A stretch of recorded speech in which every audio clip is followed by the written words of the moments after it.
quero te convidar a abrir a sua Bíblia junto comigo num dos textos mais importantes da Palavra de Deus.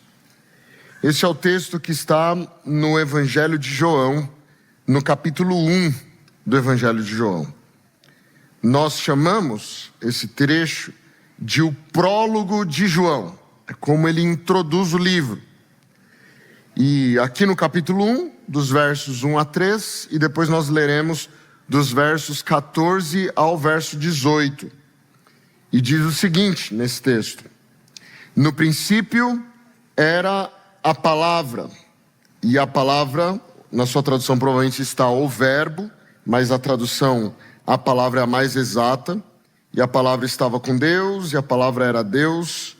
Ele estava no princípio com Deus. Todas as coisas foram feitas por intermédio dele, e sem ele nada do que foi feito se fez.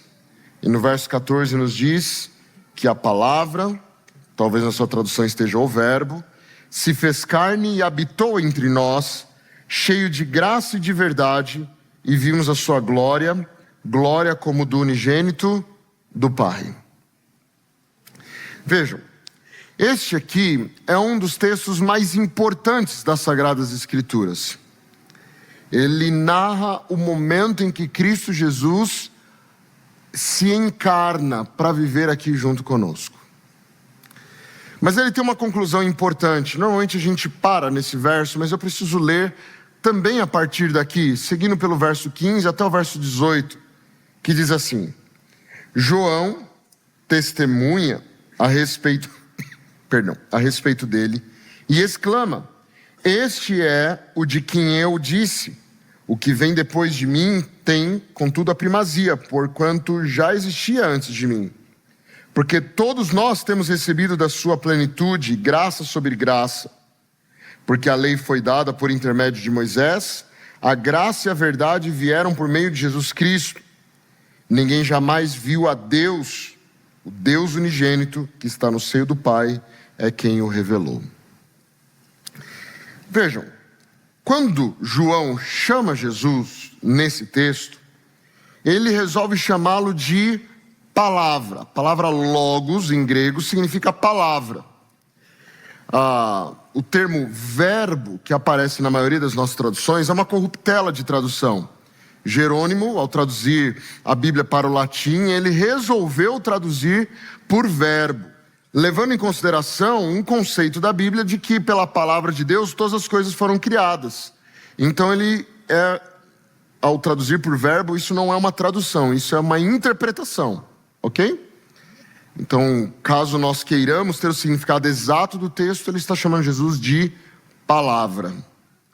Isso acontece porque ele quer deixar claro que Jesus não é uma pessoa qualquer. E ao chamá-lo de palavra, ele deixa claro que lá na criação, Jesus estava ao lado de Deus o Pai, mas não era a mesma pessoa, eram pessoas diferentes. Ele era Deus e ele estava junto com Deus, o Pai.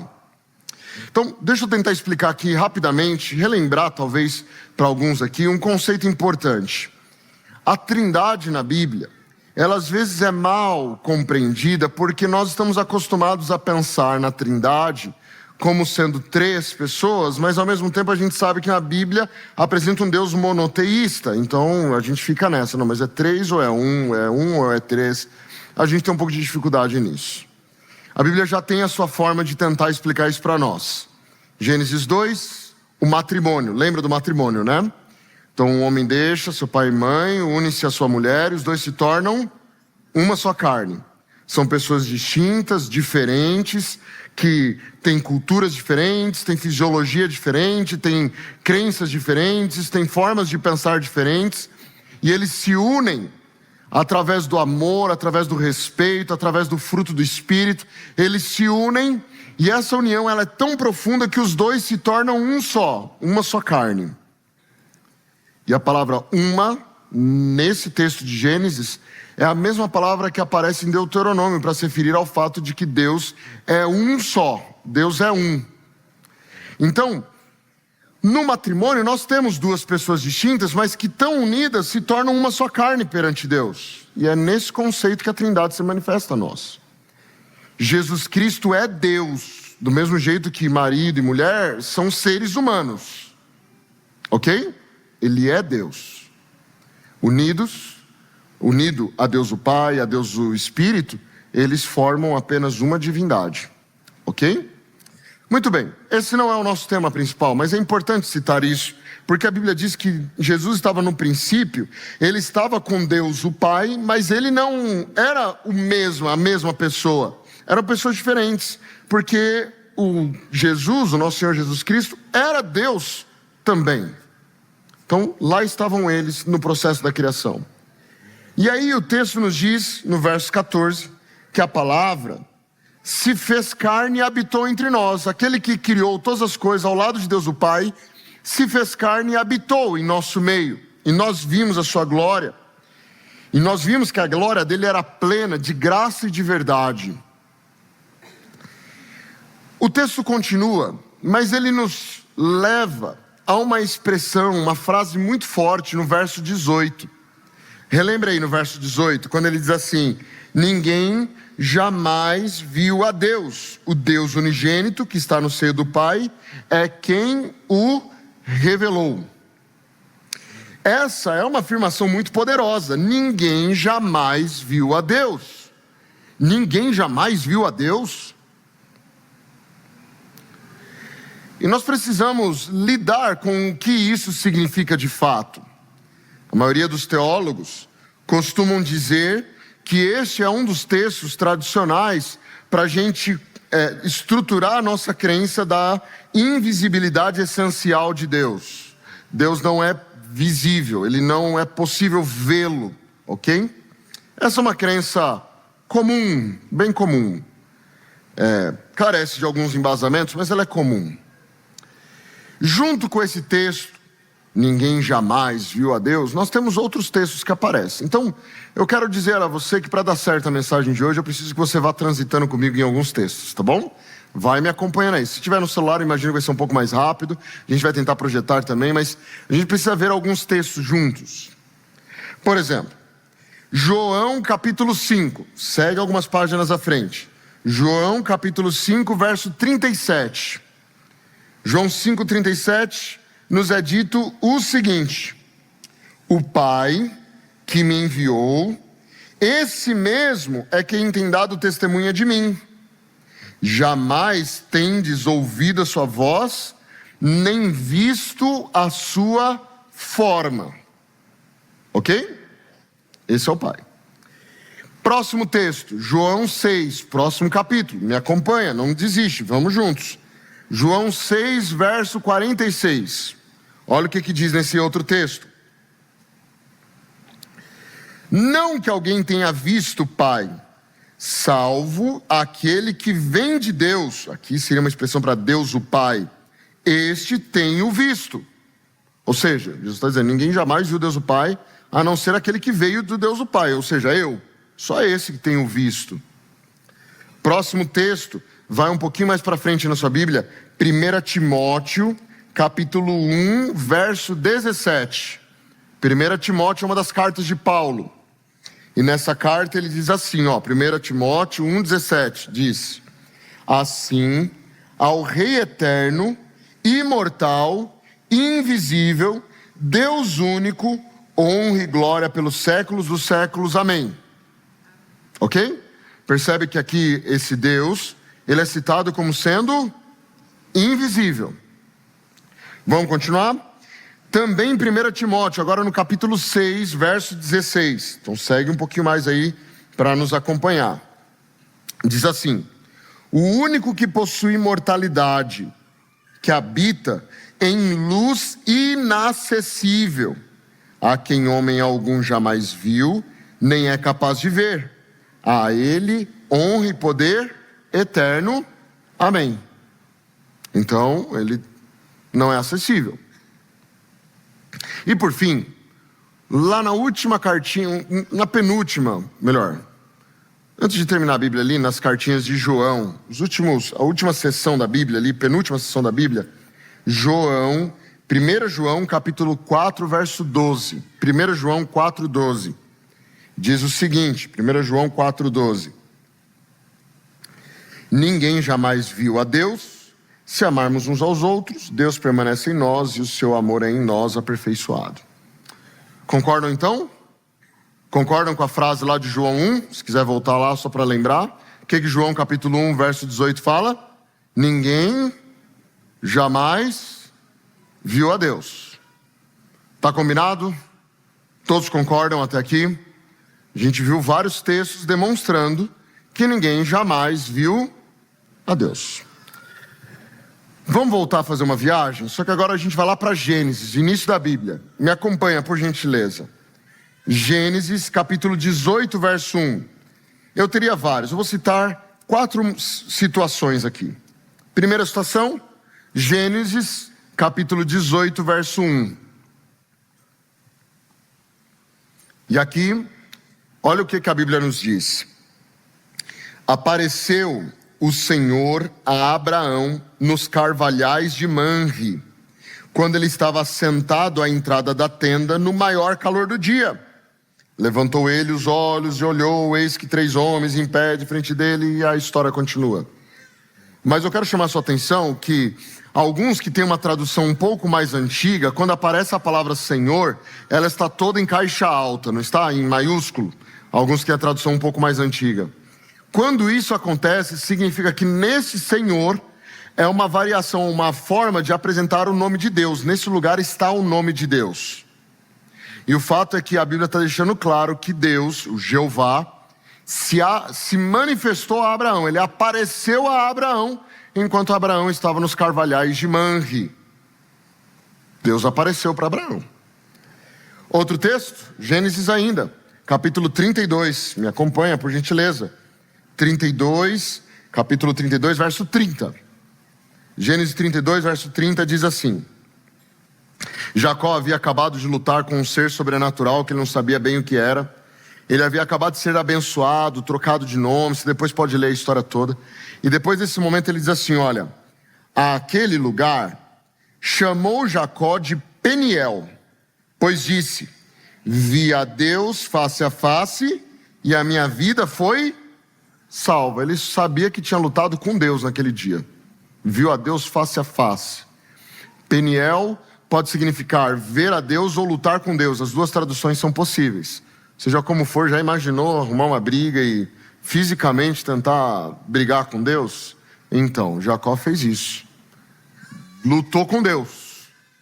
Viu a ele face a face. Mas mesmo assim ele não foi morto. A vida dele foi salva. Ele estava feliz, porque, né? Brigar com Deus não deve ser um negócio saudável, né? Que faça bem para a saúde. Mas o texto é claro, ele viu a Deus face a face. Vamos avançar um pouquinho? Eu poderia citar Josué, eu poderia citar Eucana, pai de Sansão, que também recebeu uma visita do Senhor. Mas eu vou citar Isaías. Me acompanhe por gentileza no livro do profeta Isaías. Em Isaías capítulo 6, Isaías tem um dos momentos mais extraordinários da vida dele. Ele tem um encontro especial com o próprio Deus. Isaías capítulo 6. E nesse texto ele vai narrando a história da seguinte forma. Veja. Verso 1. No ano da morte do rei Uzias, eu vi o Senhor assentado sobre um alto e sublime trono, e as abas de suas vestes enchiam o templo. Serafins, que é um tipo de anjo, estavam por cima dele. Cada um tinha 6 asas, com 2 cobriam o rosto, com 2 cobriam os pés, e com 2 voavam. E clamavam uns aos outros, dizendo: Santo, Santo, Santo é o Senhor dos exércitos, toda a terra está cheia da sua glória. E ele diz que a base do limiar se moveram a voz do que os clamavam, e a casa se encheu de fumaça. Então no verso 5 ele diz assim: então eu disse: ai de mim, estou perdido, porque eu sou um homem de lábios impuros, habito no meio de um povo de impuros lábios, e os meus olhos viram o Rei, o Senhor, novamente em caixa alta, significando que aqui está o nome de Deus, Jeová, o Jeová dos exércitos. Meus olhos viram. Meus olhos viram. Só para ficar registrado, a gente vai precisar dessa informação mais para frente. Quando Deus conversa com Isaías aqui, Deus coloca para Isaías uma grande missão, e ele deveria falar ao povo. O verso 10 é o que mostra a mensagem. Torna insensível o coração desse povo, endurece-lhe os ouvidos, fecha-lhe os olhos, para que não venham ele a ver com os olhos, a ouvir com os ouvidos, e atender com o coração, e se converte e seja salvo. Só foca aqui nisso que Deus falou para Isaías. A gente não vai explicar esse texto, mas essa é uma fala importante para a nossa reflexão. Temos um problema. O Novo Testamento diz categoricamente que ninguém jamais viu a Deus. O Antigo Testamento afirma categoricamente que um monte de gente viu a Deus. Brigou com Deus, esteve na sala do trono, viu a glória de Deus, recebeu a Deus dentro da casa dele, no caso de Abraão, para comer junto com eles. E aí, a gente fica com o Antigo ou com o Novo Testamento? Ninguém jamais viu a Deus. Vou te mostrar mais uma situação aqui que tem a ver com essa história. Está lá em Êxodo, volta um pouquinho por gentileza. Êxodo capítulo 34. Êxodo 34 é um dos diálogos mais interessantes da Bíblia, tá? Moisés está dialogando com Deus sobre algumas questões. Perdão, nós vamos começar pelo capítulo 33, verso 20 a 23. E Moisés está dialogando com Deus, e olha o que Moisés pede a Deus ali no finalzinho do capítulo 33. Ele olha para o Senhor, verso 17, para ser mais preciso, nós vamos começar, e ele diz assim: diz o Senhor a Moisés: farei também isto que disseste, porque achaste graça aos meus olhos, e eu te conheço pelo teu nome. Então ele disse: rogo-te que me mostres a tua glória. E respondeu-lhe: farei passar toda a minha bondade diante de ti, e te proclamarei o nome do Senhor. Terei misericórdia de quem eu tiver misericórdia, e me compadecerei de quem eu me compadecer. E acrescentou: não me poderás ver face a face, porquanto homem nenhum verá a minha face e viverá. Disse mais o Senhor, verso 21: eis aqui um lugar junto a mim, e tu estarás sobre a penha, uma rachadura numa rocha. Quando passar a minha glória, eu te porei numa fenda da penha, e com a mão te cobrirei, até que eu tenha passado. E depois, em tirado a mão, tu me verás pelas costas, mas a minha face não se verá. Então vejam, ninguém jamais viu a Deus, mas olha só, amigo, eu não vou deixar você ver minha face, mas eu vou deixar você ver as minhas costas. Combinado? Peraí, as costas faz parte de quem Deus é. Portanto, ele também viu a Deus. Também viu a Deus igual. Como que a gente resolve essa situação? Olha o que aconteceu. Agora sim, capítulo 34, versos 6 a verso 8. Nos é dito o seguinte: e passando o Senhor por diante dele, clamou: Senhor, Senhor, Deus compassivo, clemente e longânimo, e grande em misericórdia e fidelidade, que guarda a misericórdia em 1000 gerações, que perdoa a iniquidade, a transgressão e o pecado, ainda que não inocente o culpado, e visita a iniquidade dos pais, dos filhos, até a 3ª e a 4ª geração. Então, tudo que estava combinado, aconteceu. Tudo que estava combinado. E aí? Essas pessoas viram ou não viram a Deus? O que vocês acham? Quem aqui é do time dos viram? Alguém já viu a Deus? Quem é do time aqui? Só para ver. Tem que ter mais convicção. A gente leu um monte de versos sobre isso. Quem aqui é do time? Não, ninguém jamais viu a Deus. Ninguém viu. Foi uma ilusão aí da cabeça deles. Quem aqui? Tem aí alguns. Quem aqui não sabe o que dizer? Só para ver aqui. Aí, tá aí. Então todo mundo aí. Tá bom. Essa é uma boa questão. Viu ou não viu? Vamos voltar. Segura o seu dedo aqui em Êxodo 34, que a gente vai voltar para esse texto logo mais. Dá um pulinho comigo no capítulo 1 de João, tá bom? Vamos tirar limpo essa história. Capítulo 1 de João nos é dito assim, ó: Verso 14. O Verbo se fez carne e habitou entre nós, e nós vimos sua glória, habitou entre nós, cheio de graça e verdade, pleno de graça e verdade, e nós vimos a sua glória, glória como do unigênito do Pai. O texto continua no verso 16, dizendo assim, porque todos nós temos recebido da sua plenitude, e graça sobre graça. A lei foi dada por intermédio de Moisés, a graça e a verdade vieram por meio de Jesus Cristo. Ninguém jamais viu a Deus. O Deus unigênito que está no seio do Pai é quem o revelou. E agora a situação fica interessantíssima, porque em primeiro lugar esse texto está fazendo eco a Êxodo 34. Dá uma olhadinha. No verso 14 diz assim, cheio de graça e verdade. Graça e verdade. Cheio de graça e verdade no verso 14. Cheio, em grego é a palavra pleno, plenos. Em grego significa cheio, completo. A palavra graça é a palavra charis, em grego. E verdade é a palavra aletheia. Essa construção, graça e verdade, só aconteceu no Novo Testamento neste texto.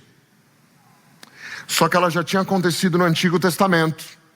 Êxodo 34. Eu pedi para você por gentileza deixar guardado lá. Mas em Êxodo 34, no verso 6, diz que o Senhor passou por diante de Moisés e o mesmo Senhor disse: Senhor, Senhor, Deus compassivo, clemente, longânimo, grande ou pleno, completo, que é uma tradução possível, pleno de misericórdia e fidelidade, que é a tradução de duas palavras hebraicas, Hesed, Emet. Sabe qual que é a tradução correta de Hesed? Se eu estivesse traduzindo para grego, seria charis, graça. E a tradução correta de Emet, que significa fidelidade, se eu traduzisse para o grego, teria que ser aletheia. Ou seja, nós temos exatamente a mesma expressão que o Senhor falou a Moisés, o Senhor falando aqui no Evangelho de João capítulo 1, cheio de graça e verdade, cheio de graça e verdade. Essa é uma expressão que só aparece nesses dois textos da Bíblia, pelo menos nessa construção, pleno de graça e verdade, pleno de graça e verdade. Por que isso é importante? Porque é bem nesse contexto de João 1 que nós descobrimos que ninguém jamais viu a Deus o Pai, e sempre quem revelou a Deus o Pai, verso 18, foi o Deus unigênito, foi quem o revelou. Isso quer dizer que quem apareceu para Moisés lá atrás foi Jesus. E isso muda a interpretação tradicional evangélica sobre esse texto de João. Perceba, a interpretação tradicional do verso 17 de João capítulo 1 é a seguinte: porque a lei foi dada por meio de Moisés, a graça e a verdade vieram por meio de Jesus Cristo. Ninguém jamais viu a Deus, o Deus unigênito está junto do Pai que o revelou. Essa interpretação comum que se diz assim, olha, a lei tem a ver com Moisés, a lei foi dada por Moisés. A graça foi dada por Jesus. Então agora nós estamos na dispensação da graça e da verdade, e não mais na dispensação da lei que foi dada por Moisés. O problema é que o que João está dizendo aqui é outra coisa. Ele está dizendo aqui que a lei foi dada por meio de Moisés, porque o próprio Jesus, que era pleno de graça e verdade, estava lá em Êxodo, dando a lei para Moisés, através de Moisés. E é por isso que ele faz a conexão entre graça e verdade, que aparece lá, aparece aqui de novo, deixando claro que nada mais o texto está dizendo do que falando que o Deus que se manifestou a Moisés em Êxodo 34 era Jesus, antes de se fazer carne e habitar entre nós. Jesus, o Deus Filho eterno, Ele é o mesmo Deus que se manifestou. Você está achando que é muita loucura da minha cabeça? Então vamos ver outros textos da Bíblia rapidamente? Continua me acompanhando aí. próprio Evangelho de João, aqui no capítulo 1, no verso 45 do Evangelho de João, olha o que acontece. Felipe encontrou a Natanael e lhe disse: achamos aquele de quem Moisés escreveu na lei. A lei aqui é uma referência ao Pentateuco, a Torá. Achamos aquele a respeito de quem Moisés escreveu na Torá. Ele está simplesmente citando Êxodo 34. Achamos aquele a respeito de quem Moisés escreveu, aquele que se encontrou com Moisés lá no Monte Sinai, nós o achamos. E ele continua dizendo o seguinte, no verso 45: a quem se referiram os profetas, Jesus, o filho de José, nós o encontramos. Os profetas falaram tanto dele, os profetas disseram que ele se manifestou, que ele mostrou sua face, que ele comeu, que ele lutou com Jacó. Os profetas disseram que o viram assentado no trono. Nós o encontramos, ele apareceu aqui no nosso meio, dá para ver ele está aqui presente, andando aqui no nosso meio. Segue um pouquinho mais à frente, João capítulo 5, verso 46 agora. Jesus falando aos fariseus e diz assim: olha, porque se de fato cresceis em Moisés, também creríeis em mim, porquanto ele escreveu a meu respeito. Se vocês crescem em Moisés, vocês já teriam percebido que Moisés, quando falava dos encontros que ele teve com Deus, ele estava falando dos encontros que ele teve comigo. Se vocês crescem em Moisés, vocês também creriam em mim. Moisés escreveu sobre mim o tempo todo. Foi o meu encontro com Moisés. Segue aí em João comigo, capítulo 8 agora. João capítulo 8, por gentileza. Versos 56 a 58. O texto diz assim: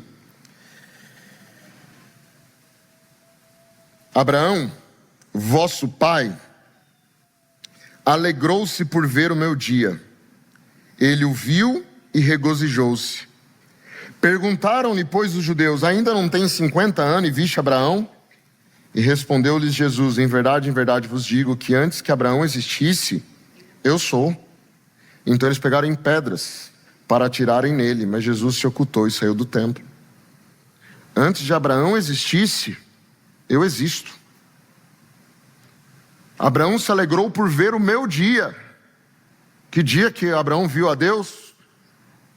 Foi no contexto do filho dele, que o Senhor apareceu a Abraão. Depois, lá na hora de sacrificar o filho, o anjo do Senhor segurou a mão de Abraão. Abraão estava me vendo, meu amigo.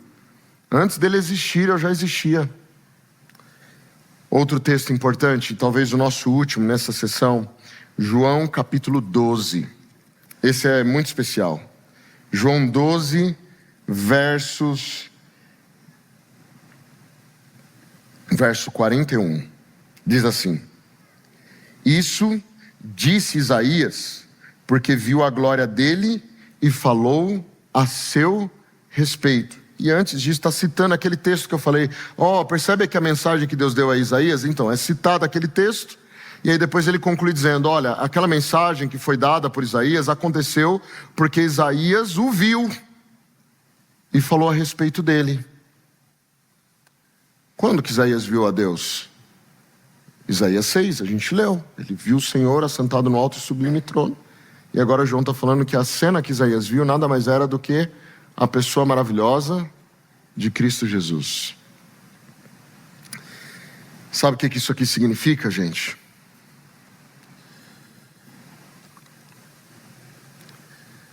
O Deus que você chama de Jesus foi o criador desse universo. A gente corre um risco muito sério. Um risco de acabar achando que Jesus é fraco para nos ajudar nas nossas demandas. Talvez por conta da forma artística que Jesus foi retratado durante a Idade Média, e ainda o é por alguns de nós, sempre sofrendo, sempre morrendo, sempre fragilizado pela cruz. Nós talvez tenhamos perdido uma noção bíblica importante, de que tudo que foi criado por meio dele, e de que todo o poder que há no universo vem de suas mãos. Ver a Jesus morrendo é uma das faces do amor de Deus. A outra face é vê-lo glorificado, como ele aparece, por exemplo, no livro do Apocalipse, no livro de Ezequiel, no livro de Daniel, cheio de poder e glória.